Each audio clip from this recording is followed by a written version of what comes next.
할렐루야. 성도 여러분 반갑습니다. 우리가 하나님의 뜻을 받들어서 선교하는 일, 복음을 전파하는 일, 좋은 일이죠. 그렇죠? 나쁜 일일 리가 없습니다. 선교하고 복음을 전파하는 것은 실로 좋은 일이고 칭찬드릴 만한 일임에 분명합니다. 그러나 그것은 이 시대에 우리에게는 당연한 일이지만 베드로가 초기에 복음을 전파하던 그 시대 속에서는 이것은 말도 안 되는 소리였습니다. 특별히 이방인에게 복음을 전파한다고 하는 것, 이방인에게 선교한다고 하는 것은 칭찬 듣기는커녕 비난과 비판을 받기에 합당한 것으로 여겨졌습니다. 방금 우리가 읽으신 이 본문에도 그러한 부분이 드러나 있습니다. 베드로 사도가 하나님의 뜻에 순종해서 가이사랴 빌립보에 있는 이제 이 고넬료에게 가이사랴에 있는 고넬료에게 갔을 때 거기에서 하나님의 뜻대로 말씀을 전했잖아요. 그 일을 하고 나서 그곳에서 그는 이제 여러 이방인들과 함께 먹고 마시면서 잠시 유했는데 이방인에게 복음을 전파했다고 하는 이 소문이 빠르게 예루살렘 교회까지 흘러들어간 것입니다. 그 당시에 이것이 커다란 이슈였습니다. 이 소문이 들어갔을 때에 이게 우리가 지금 볼 때는 잘한 일이고 복된 일이라고 하지만 그 당시에 이 소식을 전해들은 예루살렘에 있는 이 기독교인들은 난리가 났습니다. 왜? 이것은 하나님의 뜻을 어기는 불법을 저지르는 일로 여겼기 때문입니다. 그래서 우리가 그 장면을 잠시 좀 보기를 원합니다. 자, 1절에서 3절까지 말씀을 한번 읽어보도록 하겠습니다. 시작. 유대에 있는 사도들과 형제들이 이방인들도 하나님의 말씀을 받았다함을 들었더니 베드로가 예루살렘에 올라갔을 때에 할례자들이 비난하여 이르되 내가 무할례자의 집에 들어가 함께 먹었다 하니. 예, 유대에 있는 사도들과 형제들이 이방인들에게도 하나님의 말씀이 전해진 일, 이방인에게 선교가 일어난 일을 전해 들었습니다. 그리고 그 사건의 당사자의 한 사람인 베드로가 드디어 예루살렘 교회에 복귀했을 때에, 선교를 마치고 복귀했을 때에 잘했다고 환호하고 칭찬 듣는 게 아니라 오자마자 많은 그러한 할례를 받은 유대인들에 의해서, 유대인으로서 기독교로 개종한 사람들이죠. 이 사람들에 의해서 베드로는 뜻하지 않게 비난과 비판을 받게 됐습니다. 아멘. 오늘 그들의 비난이, 비판이 베드로에게 쏟아졌습니다. 베드로는 지금 요주의 인물이 된 거예요. 어떻게 당신은 유대인이 돼가지고 이방인에게 복음을 전할 수가 있느냐? 어떻게 이방인과 교제하면서 함께 먹고 마실 수가 있느냐? 이거 불법 아니냐라고 하는 것입니다. 무할례자의 집에 당신이 왜 들어가서 함께 먹고 마시느냐? 무할례자, 즉 이방인을 얘기하는 겁니다. 할례받은 우리 같은 유대인들에게 복음을 전하는 것이야 뭐라 말할 것이 없지만 왜 유대인의 경계를 넘어서서 비유대인인 이방인에게 왜 하나님의 말씀을 전한단 말이에요? 아멘. 그건 하나님의 뜻이 아니지 않느냐라고 하는 것입니다. 비난이 쏟아졌습니다. 비판이 쏟아졌습니다. 오늘날 우리로는 참 잘한 일이라고 박수칠 일인데 이들은 정반대의 반응을 보인 것입니다. 그런데요, 정말 선한 하나님의 일을 감당하고 돌아온 이 베드로, 이런 말을 들을 때에 상처가 아니 되겠어요?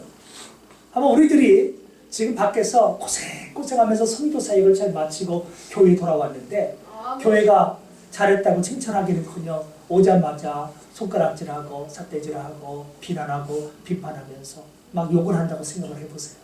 우리 심령이 어떻게 되겠는가? 베드로가 바로 이러한 시점에 서 있는 것입니다. 정말 열받을 만한 일이고 감정이 상해서 감정적인 어떤 언어가 나도 모르게 내 입술에서 터져나올 수밖에 없는 상황입니다. 베드로는 아시다시피 사도들 가운데서도 성격이 급한 사람입니다. 예수님의 인정과 사랑을 입었던 베드로. 흔히들 우리가 베드로를 수제자라고 얘기하는 그런 경우들도 많잖아요.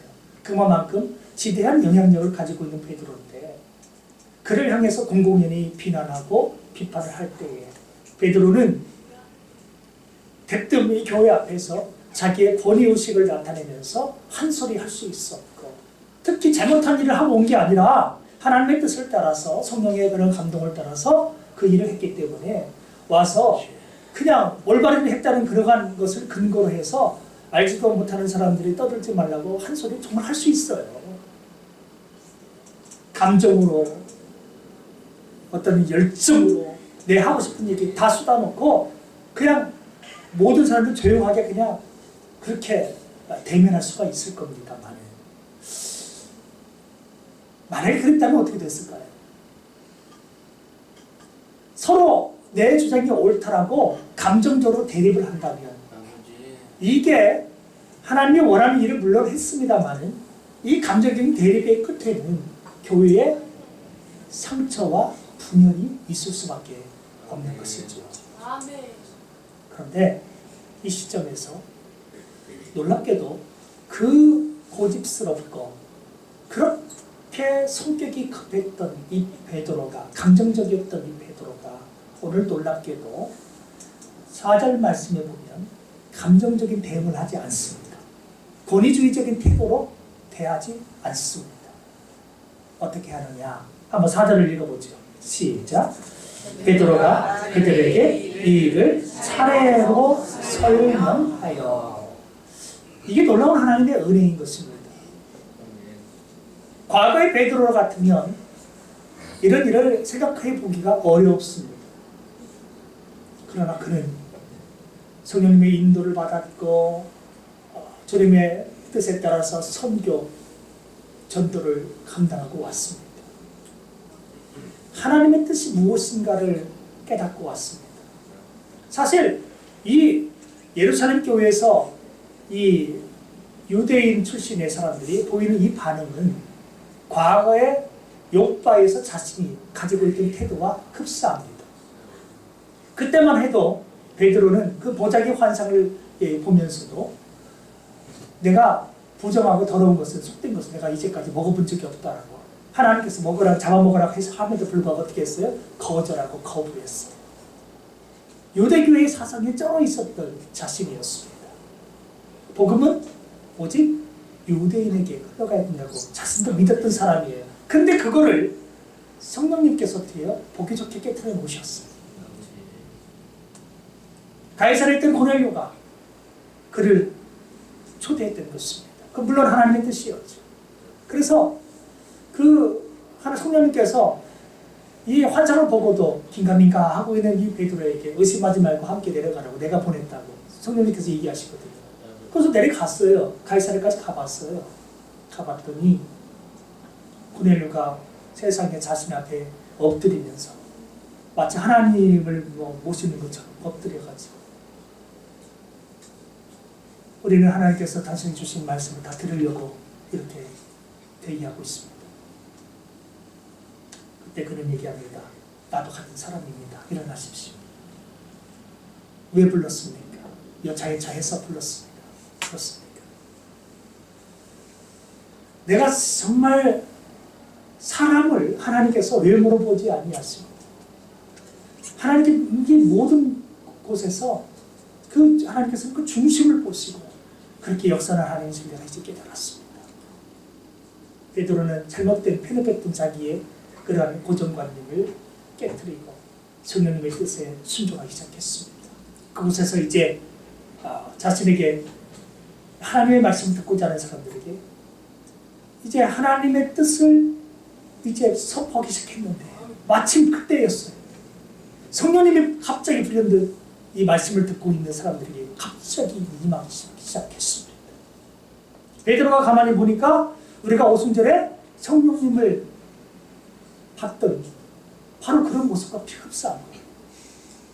정말 놀라운 일이었습니다. 세상에 이방인에게 성령님이 임하시다니요, 꿈에도 생각할 수 없었던 일이 자신의 눈앞에서 일어났습니다. 자신이 보지 않았다면 믿을 수 없는 일이 일어났습니다. 아멘. 그곳에서 세례를 줍니다.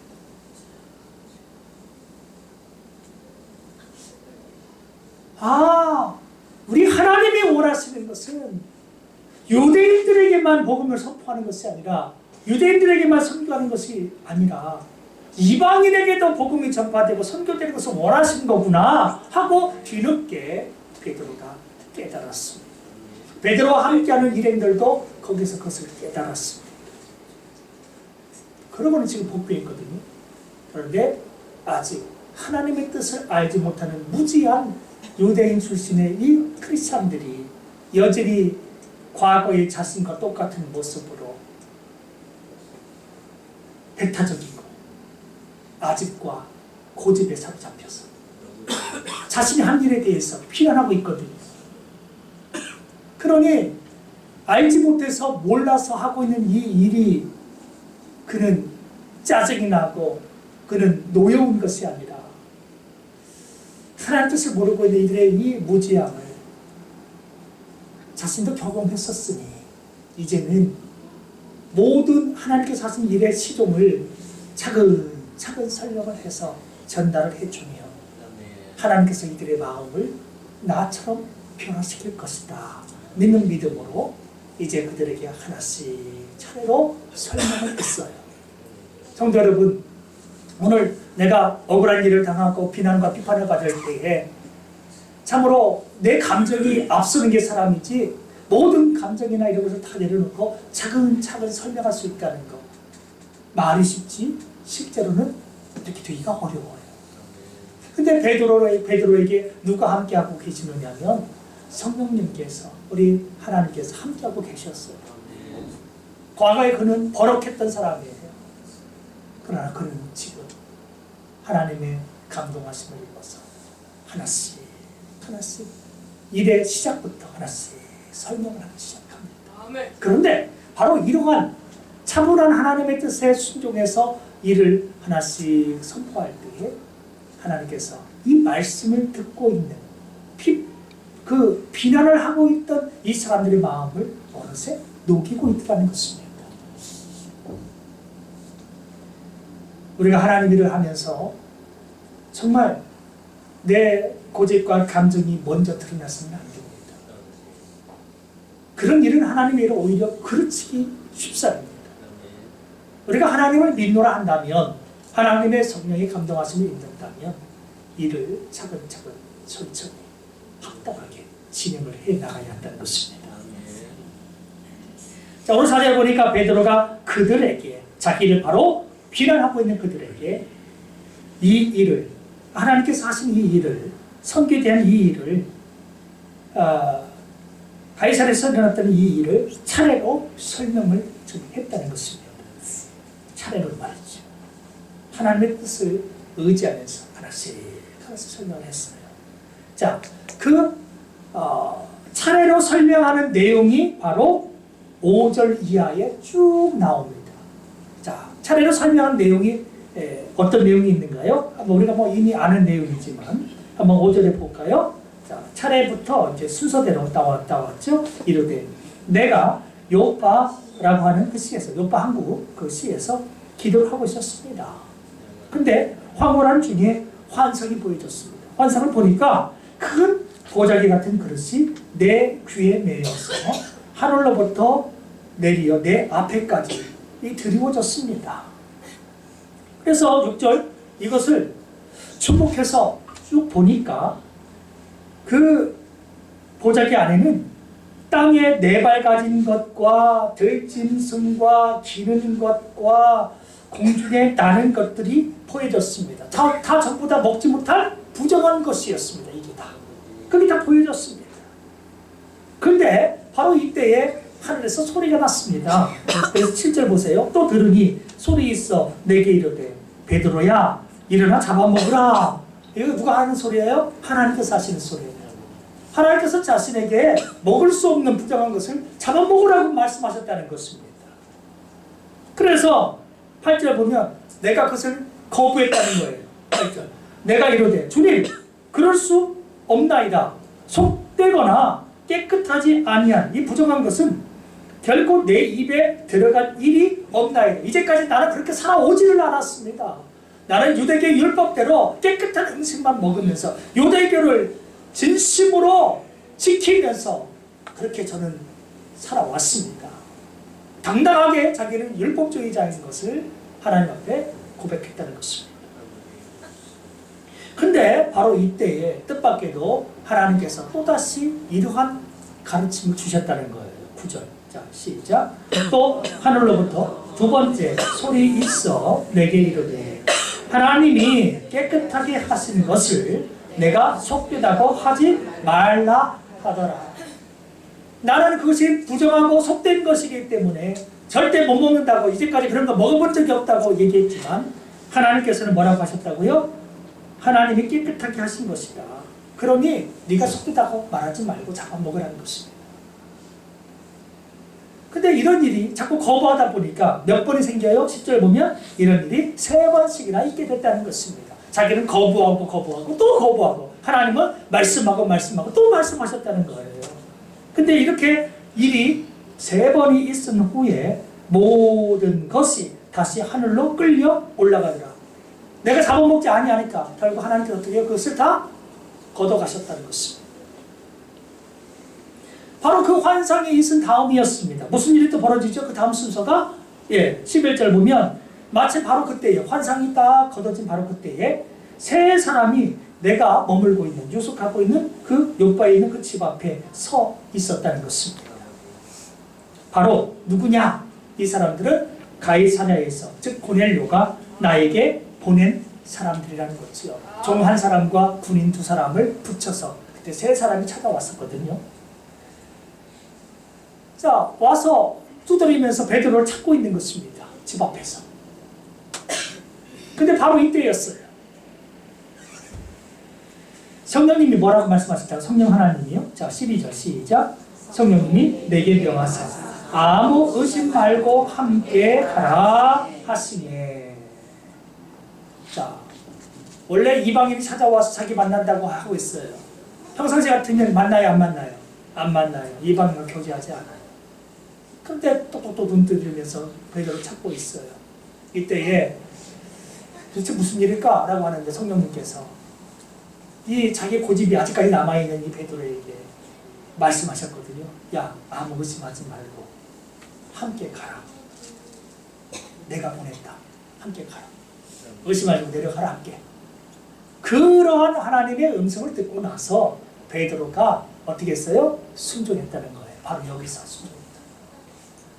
그래서 자신과 함께 6명의 형제들이 함께 가이사랴까지 성령님의 뜻에 순종해서 찾아가게 된 거예요.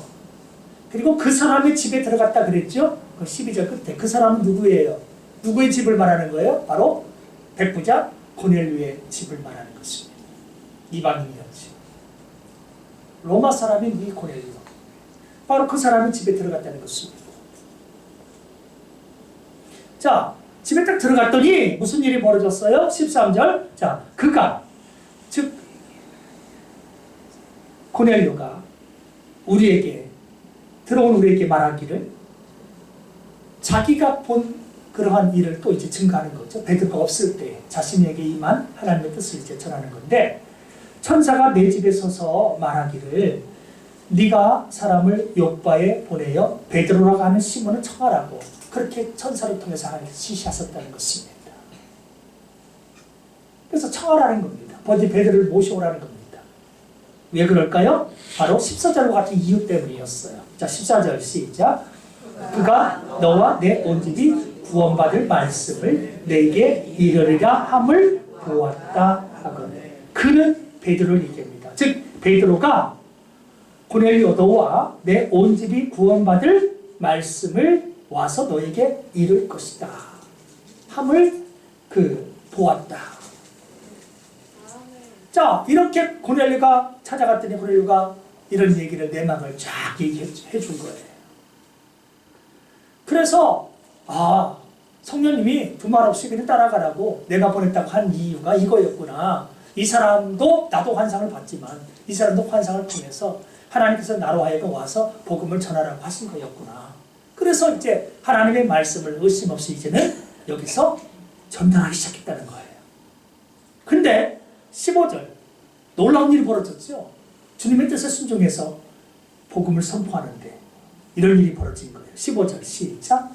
내가 말을 시작할 때에 성령이 그들에게 임하시기를 처음 우리에게 하신 것과 같이 하는지라. 자, 자신이 이제 말을 막 시작하는 바로 그 시점이었어요. 한동안 여러 가지 무슨 기도회가 열린다든지 무슨 다른 어떤 행위가 막 있기도 전에 그저 하나님의 말씀을 막 시작하는 바로 그 시점인데 놀랍게도 그 시작부터 성령님이 그냥 임해버렸어요. 우리가 뭔가를 해서 성령님이 임한 게 아니에요. 주님의 뜻을 순종해서 나와서 말씀을 그냥 접하기 시작하는데 그때 성령님이 임해버린 거예요.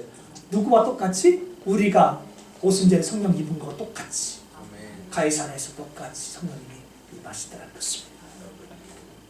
달라야 의심이라도 한번 해보는데 똑같은 모습으로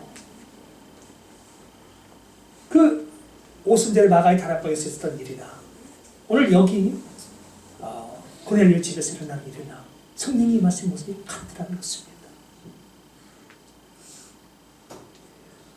자, 이것을 지켜본 베드로 무슨 생각을 하겠어요?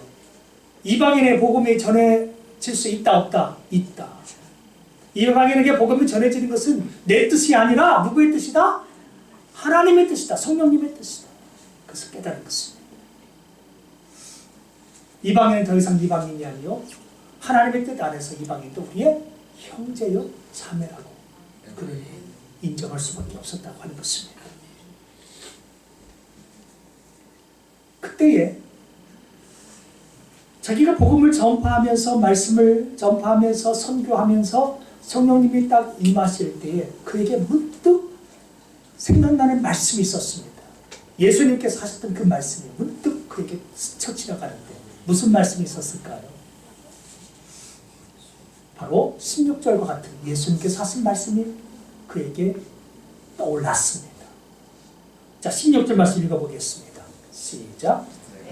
내가 주의 말씀에 요한은 물로 세례를 베풀었으나 너희는 성령으로 세례를 받으리라 하신 것이 생각났노라.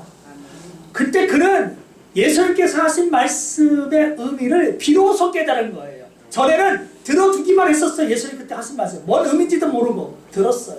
그런데 지금 그 말씀이 이방인에게 적용이 되는 모습을 보면서 퍼뜩 그때 예수님이 하신 말씀이 이 의미였구나 하는 것을 깨달았다는 거예요. 그때 예수님이 무슨 말씀하셨다는 거예요? 요한은 물론 너희에게 세례를 베풀어 주었지만 너희는 성령으로 세례를 받게 될 것이다. 물 세례가 아니라 성령으로 세례 받을 것이다. 성령 세례를 받게 될 것이다. 하신 말씀이 무슨 의미인지 몰랐어요.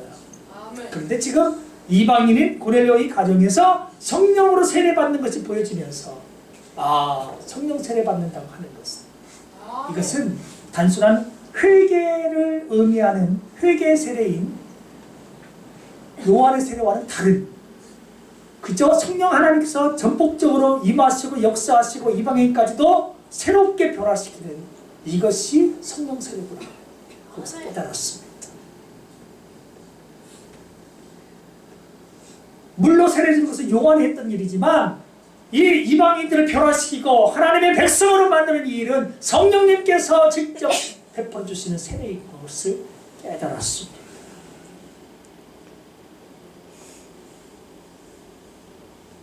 그 예수님 말씀을 떠올리면서 베드로는 드디어 결론적으로 17절과 같은 말씀을 예루살렘 교회 앞에서 선언합니다. 베드로가 이제까지 모든 겪었던 일들을 다 되짚으면서 얻은 결론, 그 결론은 무엇이었을까요? 바로 17절입니다. 자, 17절 읽어보겠습니다. 시작. 그런즉 하나님이 우리가 주 예수 그리스도를 믿을 때에 주신 것과 같은 선물을 그들에게도 주셨으니 내가 누구이기에 하나님을 능히 막겠느냐 하더라. 자, 이것은 무슨 얘기입니까? 하나님이 우리가 예수님을 믿을 때에 주신 성령의 그 선물을 이방인에게 주셨으니 우리가 누구라고 하나님의 뜻을 감히 거역할 수 있겠습니까? 나도 그렇거니와 이 말씀을 듣고 있는 당신들도 어느 누가 감히 하나님의 뜻을 거역하면서 이방인에게 세례 주면 안 됩니다, 이방인에게 복음 전하면 안 됩니다, 이방인 선교는 불가합니다 라고 누가 얘기할 수 있느냐는 거예요. 하나님의 뜻이 우리와 다른데, 하나님의 뜻이 이방인 선교인데 어찌 이것을 비난할 수가 있겠느냐. 그래서 하나님께서 나와봐라. 근데 이 일이 감정적으로 막 알지도 못하면 까불지 말라 이러겠어요? 안 했어요. 차근차근 일이 진행된 순서대로 하나씩 설명했을 뿐이에요. 그런데 보세요. 이방인의 선교는 일어나야 된다고 결국 고백한 거잖아요. 이방인의 선교는 일어나야 되는 것이고 그것이 하나님의 뭐다? 뜻이다. 나도 과거에는 그런 어떤 편협함에 사로잡혔던 사람이지만 한 성령님께서 나를 바꿔놨고 성령님께서 나를 도구로 사용하셨을 뿐이다. 그 일을 감당하고 지금 돌아온 것이다 얘기했는데, 이 부분을 가만히 들은 사람들이 아까까지만 해도 막 비판하고 비난하던 사람들이요, 이 베드로를 통해서 하나님께서 하나하나 되어진 과정의 얘기를 다 듣고는 들은 사람들이 변화됐어요. 놀랍게도. 그래서 18절과 같은 그런 일을 이들이 말하기 시작했어요. 자, 18절. 이거는 이 설명을 다 들은 사람들의 변화입니다. 자, 18절 읽어볼까요? 시작. 그들이 이 말을 듣고 잠잠하여 하나님께 영광을 돌려 이르되 그러면 하나님께서 이방인에게도 생명 얻는 회개를 주셨도다 하니라. 아멘. 자, 그들이 이 말을 들었어요. 여기서 말하는 그들은 누구예요? 앞에 나오고 있는 비난했던 무리들입니다. 예루살렘 교회 안에 있었던 그 할례받았던 유대인 출신들의 기독교인들. 자, 이들이 이 말을 설명하는 이 말을 어디요? 다 들은 겁니다. 순서대로 쫙 들은 겁니다. 아까는 듣기도 전에 일단 비판부터 했었어요. 비난부터 했었어요. 그렇죠? 그러나 이제는 다 들었어요. 다 듣고 하나님의 뜻이 이거였구나. 우리가 몰랐네. 우리가 무지해서 일단 비판부터 했었구나. 듣고 보니 부끄러운 거예요. 이게 아니었어. 베드로는 비판받을 사람이 아니라 오히려 하나님의 뜻에 서서 선한 일을 감당한 사람인 것을 깨달은 겁니다. 그들은 비판을 하지 않았습니다. 입을 다뭅니다. 잠잠함이 흐릅니다. 그 잠잠함 속에 하나님의 뜻에 대한 순종, 복종, 이해 이런 것이 들어오기 시작하는 것이죠. 더 이상 비난이 멈춰졌습니다. 비판이 멈춰졌습니다. 잠잠합니다. 하나님께서 하신 일을 다시 한번 되새겨봅니다. 우리가 틀렸구나. 우리가 틀렸구나. 베드로가 잘못한 것이 아닌데 우리가 무턱대고 비난부터 했구나. 그들은 잠잠했습니다. 감정적으로 대응했다면 잠잠함은커녕 더 큰 불꽃처럼 그들의 감정이 격해지고 교회는 찢어지게 됐을 것이죠. 하나씩 설명할 때 주의 성령님께서 역사하시면서 그들의 마음을, 그들의 생각을, 아집을, 편협함을 바꾸기 시작했습니다. 그리고 그들의 생각이 바뀌어졌을 때 그들은 다음과 같은 행동을 하기 시작했어요. 어떤 행동이요? 하나님을 향한 영광 돌리는 찬송이 흘러나오기 시작했습니다. 아까는 완전히 극과 극이죠. 막 비난하던 사람들이 이제는 어떻게 해요? 할렐루야, 하나님 감사합니다, 하나님 찬양이 흘러나오기 시작했다는 것입니다. 이 놀라운 일, 우리가 상상할 수 없는 그 일을 베드로의 말처럼, 베드로의 그 고백처럼 예수님께서 과거 했을 때 그 말씀이 이렇게 적용되는 거였구나 하는 걸 깨달으면서 할렐루야 하나님 찬송 드리기 시작했습니다. 영광을 하나님께 돌리기 시작했습니다. 한 사람을 향한 비난이 돌면해서 이제는 교회가 하나님 앞에 영광과 찬송을 드리게 됐습니다.